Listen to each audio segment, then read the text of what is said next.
Chrétiens, soyez attentifs au grand réveil. Attention, les 7 années de tribulation arrivent. Chrétiens, écoutez bien ce message qui vient du fond du cœur et de la parole de Dieu. Le temps est venu, un grand réveil spirituel se lève sur la terre. Ce n'est pas un simple événement, c'est un appel urgent, un cri d'alerte pour chaque enfant de Dieu. Notre Seigneur Jésus-Christ revient bientôt, plus proche que jamais. Le monde autour de nous s'obscurcit, la confusion grandit, la violence augmente, et la foi de beaucoup vacille. Mais pour nous, ses disciples, c'est un temps pour se réveiller, se relever et marcher dans la lumière avec foi et courage. La Bible nous avertit clairement, les 7 années de tribulation sont proches. Ces années seront une période de grandes épreuves, de douleurs, de persécutions et de tentations. Ne fermez pas les yeux, ne détournez pas le regard.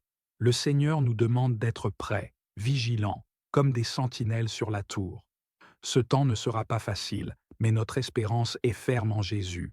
Il est notre refuge, notre force dans la tempête. C'est pourquoi il faut fortifier notre foi, approfondir notre relation avec lui et veiller dans la prière. Ce réveil, c'est aussi une lumière qui éclaire les âmes perdues. À travers nous, la vérité doit se répandre. Par notre témoignage, notre amour et notre persévérance, des milliers de cœurs peuvent être sauvés.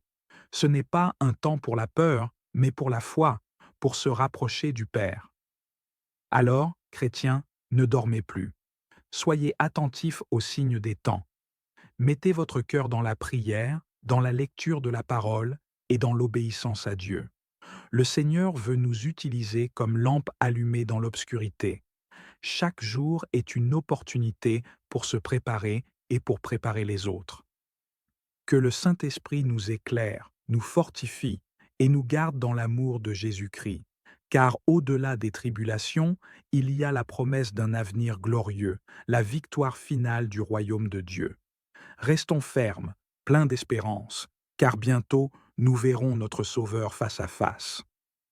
Amen.